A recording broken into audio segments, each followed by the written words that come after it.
আমার নবী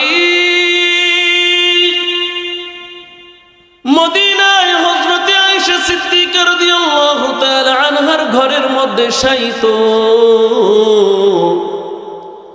আমার নবীর কাছে আজরাইল আসবে, নবী আমার দুনিয়া থেকে বিদায় নিয়ে যাবে। আমার নবী ডাক দিয়া বলে, রে ফজল, আব্দুল্লাহ ইবনে আব্বাস রাদিয়াল্লাহু তাআলা আনহুর ছেলের নাম হলো ফজল। ডাক দিয়া বলে, ফজল আয় আয়, আমার নবীর কাছে কারো কোনো হক আছে কিনা আমি জানতে চাই। মায়ার নবী, আমি দুনিয়া থেকে বিদায় নিব। আল্লাহ পাক রব্বুল আলামিন আমাকে যা আদেশ করেছেন, নিষেধ করেছেন, আমি আল্লাহর আদেশ নিষেধগুলো পরিপূর্ণভাবে মানার জন্য চেষ্টা করেছি। আজকে আমি দুনিয়া থেকে বিদায় নিয়ে যাব। আমি নবী জানি না কারো হক নষ্ট করছি কিনা, কারো পাওনা আছে কিনা, আমি খোঁজ খবর নেই নাই। এ ফজল, বাহিরে যাও যাও, মদিনার মানুষদেরকে ডাক দিয়া বলো মায়ার নবী তোমাদের সাথে কথা বলবে। ফজল মদিনার অলিতে গলিতে এলান করে দে। মায়ার নবী ঘর থেকে বের হয়ে যায়, তার সাহাবীদেরকে ডাক দিয়া বলে, সাহাবায়ে কেরামের দল, আমি মুহাম্মদ জানতে চাই আমি নবীর উপর তোমাদের কোনো পাওনা আছে কিনা, হক আছে কিনা। সমস্ত সাহাবায়ে কেরাম দাঁড়ায়া থরথর করে কাঁপে আর চোখ বেয়ে মায়ার অশ্রু জড়ায়া জড়ায়া গাল বেয়ে জমিনের মধ্যে পড়ে। আমার নবী মনে হয় আজকে তিনি আমাদের সাথে শেষ সাক্ষাৎ করতেছেন। মায়ার নবী আসছেন পাওনাদারের পাওনা আদায় করার জন্য। কে গো, কেউ কোনো কিছু পাইবা কিনা? আবু বকর কাঁদে, ওমর কাঁদে, উসমান কাঁদে, আলী কাঁদে, কেউ কোনো কথা বলে না। সবাই নিঝুম আওয়াজ দিয়া কান্না করে। এমন সময় একজন সাহাবী ডাক দিয়া বলে, ইয়া রাসূলুল্লাহ, ইয়া হাবিবাল্লাহ, আমি আপনার কাছে একটা হক পাওনা আছি। কি সাহাবী, কি হক? বলে, ইয়া রাসূলুল্লাহ, একদিন এক গজওয়া যুদ্ধের ময়দানে আপনি যখন কাফেরদের বিরুদ্ধে যুদ্ধ করতেছিলেন, আপনার হাতের মধ্যে চাবুক ছিল। ওই চাবুক যখন ঘুরাইতেছিলেন, হঠাৎ করে চাবুকের একটা বাড়ি আমার পিঠের মধ্যে লাগছে। আমি সাহাবী ওই বাড়ির প্রতিশোধ হক আজকে নিতে চাই। আল্লাহু আকবার বলে। হযরতে আবু বকর কাঁদে, উসমান কাঁদে, আলী কাঁদে, ওমর হাউমাউ করে কাঁদে। কি সাহাবী, নবীর জন্য না ঈমান আল্লাহ, আল্লাহর প্রতি ঈমান আল্লাহ, নবীর জন্য দিন ধর্ম চিলা। মায়ার নবী জীবনের শুরু থেকে শেষ পর্যন্ত উম্মতি উম্মতি বলে তার জীবনটাকে কাটায়া দিল। ওই নবীর কাছ থেকে আজকে তুমি হক আদায় করবা। আবু বকর বলে, তুমি আমাকে আঘাত করো। ওমর ডাক দিয়া বলে, না না, তুমি আমারে আঘাত করো। আলী ডাক দিয়া বলে, না, তুমি আমারে আঘাত করো। উসমান বলে, আমারে আঘাত করো।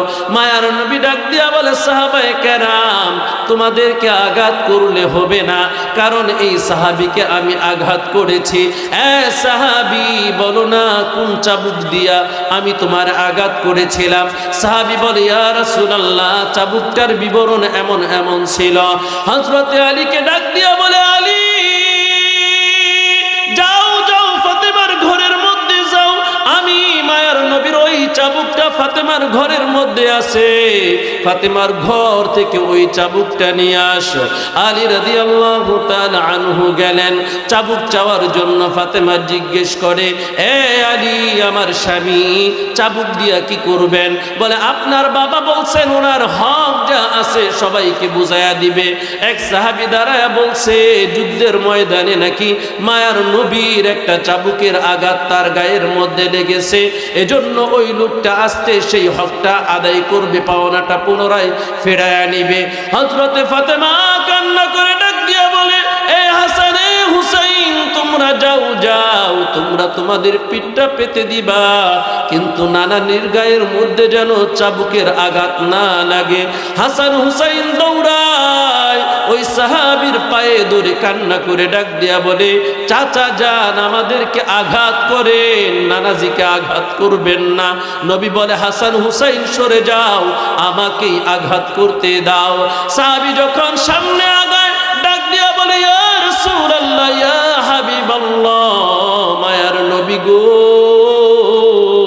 যুদ্ধের ময়দানে যে আপনার আঘাত আমার গায়ে লেগেছিল, ওই সময় আমার গায়ের মধ্যে কোনো পোশাক ছিল না। মায়ার নবী,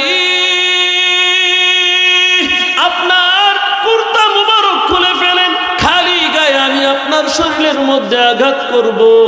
মায়ার নবী আমার কুর্তা মুবারক খুলে ফেললেন, খালি গায়ে যখন হলেন, সাহাবী নিজের হাতের লাঠি ফেলায়া নবীকে জড়ায়া ধরলেন, খতম নবুয়তের মধ্যে চুম্বন দিলেন আর বললেন, ইয়া রাসূলুল্লাহ, ইয়া হাবিবাল্লাহ, শুনেছি আপনার পিঠে নাকি খতমে নবুয়ত আছে, ওইটা দেখার জন্য আজকে বাহানা করলাম।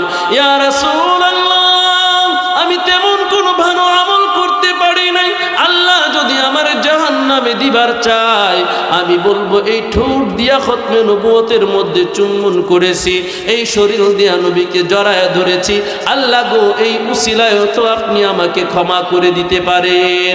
সুবহানাল্লাহ বলেন। ও গো নবীর উম্মতেরা হয়ে আজি দিশেহারা, ও গো নবীর উম্মতেরা হয়ে আজি দিশেহারা, কুরআন হাদিস ছেড়ে চলো যখন যাহা চাই মনে, নবী বিনে কে তড়াবে পুলসিরাতার মিজানে, নবী বিনে কে তড়াবে পুলসিরাতার মিজানে, নবী আমার জীবন ভরে দিনের লাগি কষ্ট করে, দান দান শহীদ করিলেন উহুদেরই ময়দানে, নবী বিনে কে তড়াবে পুলসিরাতার মিজানে, নবী বিনে কে তড়াবে পুলসিরাতার মিজানে, এমন এতিম নবী আমার, পিতা মাতা নাই যে তাহার, তারপরেও কত কষ্ট দিল তাকে দুশ্মনে, নবী বিনে কে তড়াবে পুলসিরাতার মিজানে, নবী বিনে কে তড়াবে পুলসিরাতার মিজানে, নবীর মায়া নাই কি তোমার, কেন কষ্ট দাও যে আবার, দুরূদ পড়ো স্মরণ করো প্রথম গাটি কাফনে, নবী বিনে কে তড়াবে পুলসিরাতার মিজানে, নবী বিনে কে তড়াবে পুলসিরাতার মিজানে, ইমামুল আউয়ালিন আল আখিরিন, ইমামুল আউয়ালিন আল আখিরিন, বদহ সদকা রহমাতাল লিল আলামিন, সাইয়্যিদুল কাউনাইন খতমুল মুরসালিন, আখিরা মুদওয়াদ ফখরুল আউয়ালিন। এই আমার প্রাণের গারদ বাজারের মুসলমান ভাইরা আমার, আমি শুধু এই হাদিসটা বর্ণনা করে আপনাদেরকে ঘটনা শোনাই নাই, আমি আপনাদেরকে বুঝাইতে চাইলাম, মায়ের নবী আমার, যাকে এই আল্লাহ পাক রব্বুল আলামিন সারা দুনিয়ার জন্য রহমত হিসেবে বানাইছেন, মায়ের নবী আমার, যেই নবী জিন্দেগিতে কোনো গুনাহ করে নাই, অন্যায় করে নাই, অপরাধ করে নাই, ওই নবীও শেষ সময়ে নিজের পাওনা মানুষের কাছে বুঝাইয়া দিয়েছে। কিন্তু আজকে দেখা যায় আমরা মুসলমান মসজিদে এসে নামাজ আদায় করে করে আমাদের কপালের মধ্যে সেজদার চিহ্ন বানায় ফেলছি, কিন্তু আমাদের কাছে অপরে টাকা পাবে, আমাদের কাছে অপরে পাওনা আছে, হক আছে, আমরা কিন্তু আমাদের পাওনাগুলো হকগুলো আদায় করি না। দেখা যায় আমাদের কাছে বোনের পাওনা আছে, আমাদের কাছে ভাইয়ের পাওনা আছে, আমাদের কাছে আমাদের মা বাবার হক আছে, আমাদের কাছে আমাদের সন্তানের হক আছে, আমাদের কাছে আমাদের বন্ধু বান্ধবের হক আছে, আমরা হককে পাওনা করি না। কিন্তু আল্লাহ পাক রব্বুল আলামিন বলেন, এই আমার বান্দা বান্দির দল, শুনিয়া নাও, তোমাদের যদি ইবাদত বন্দিগির মধ্যে কেউ কমতিও থাকে, আমি আল্লাহ ইচ্ছা করলে সেই কমতিগুলো ক্ষমা করে দিতে পারি। আমার বান্দা বান্দির দল, তোমরা যদি অন্যায় অপরাধ করে করে করে করে তোমরা পাহাড় সম পরিমাণ অপরাধ করো, তোমরা যদি অপরাধ করে করে সমুদ্রের ফেনা পরিমাণ অপরাধ করো, তোমরা যদি গুনাহ করে করে আকাশ সম পরিমাণ গুনাহ করে ফেলো, আমি আল্লাহ যদি চাই ইচ্ছা করি গো, আমি আল্লাহ ওই গুনাহগুলো ক্ষমা করেও তোমাকে পবিত্র বানায়া দিতে পারি। সুবহানাল্লাহ বলেন।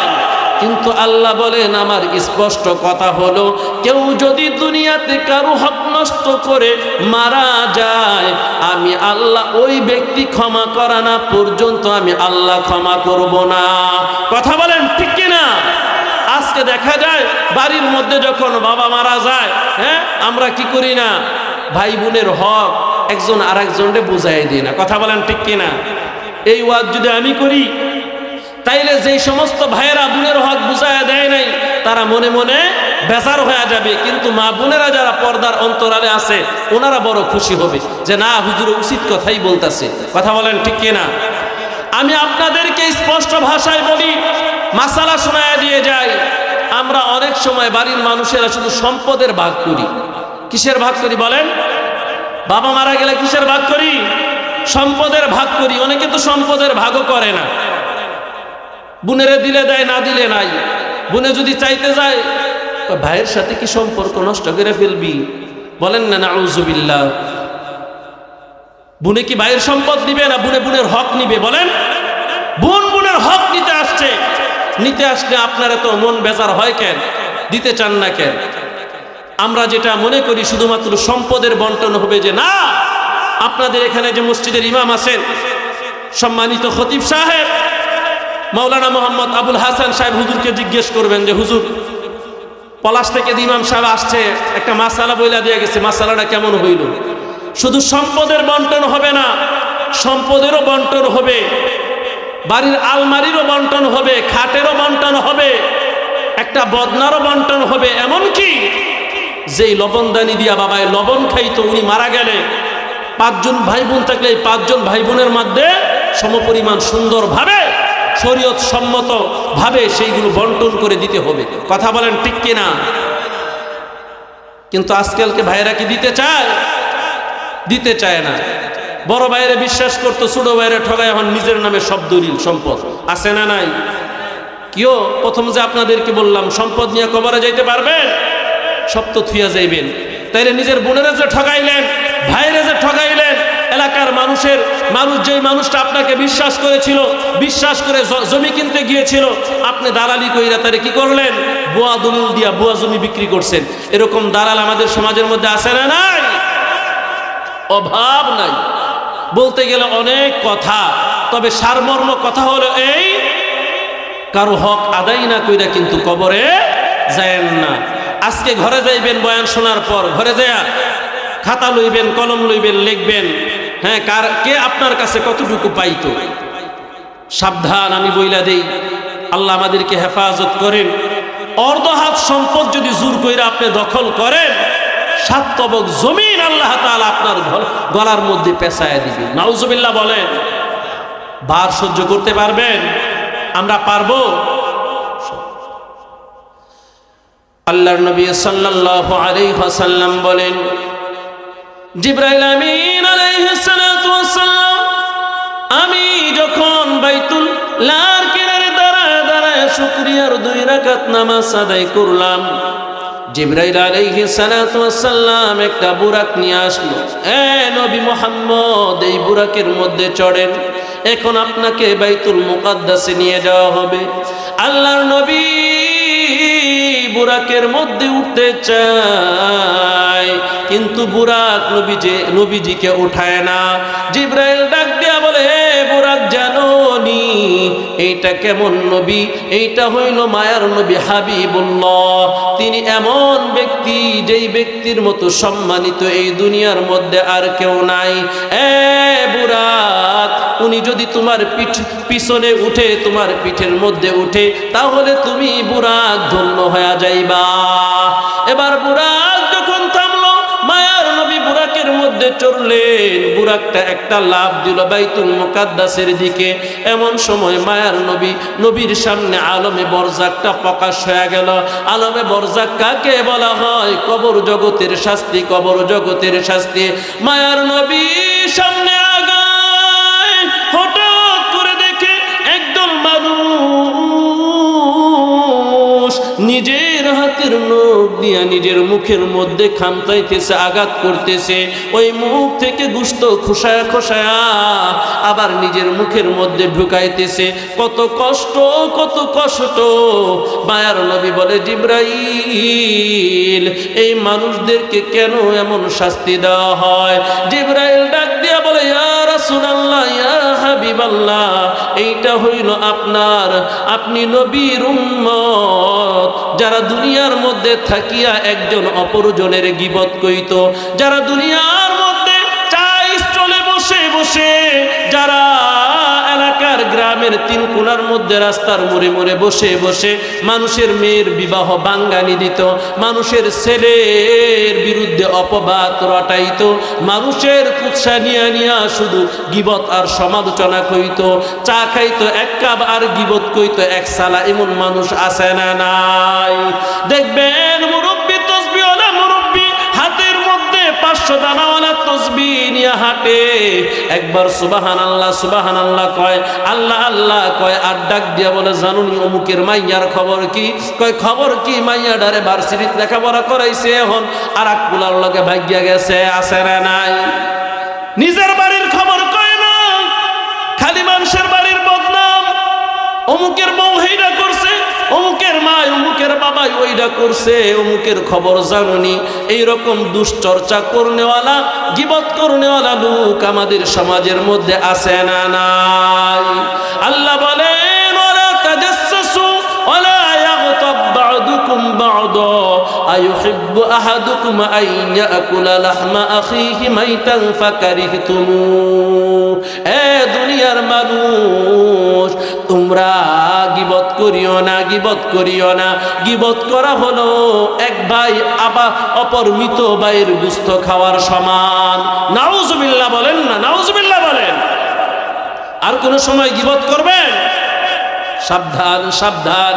গীবত যারা করে, আল্লাহর নবী দেখছেন তারা নিজের মুখের মধ্যে নিজের নখ দিয়া এরকম খামসায়া খামসায়া গোশত বের করে করে খাচ্ছে। আল্লাহর নবী সামনে আগায়, মেরাজের রজনীতে আল্লাহর নবী সামনে আগায়। হঠাৎ করে একদল লোক দেখে যারা রক্তের সাগরের মধ্যে হাবুডুবু খাইতেছে, হাবুডুবু খাইতেছে। সাঁতরায়া সাঁতরায়া কিনারে আসে, আবার আরেকজন ফেরেশতা আঘাত করে তারে আবার ওই রক্তের দরিয়ার মধ্যে মাঝখানে ফেলে দেয়। এমন কষ্ট করে করে আল্লাহর বান্দা সাঁতরায়, কিনারে আসে আবার দূরে নিক্ষেপ করে, আবার কিনারে আসে আবার দূরে নিক্ষেপ করে।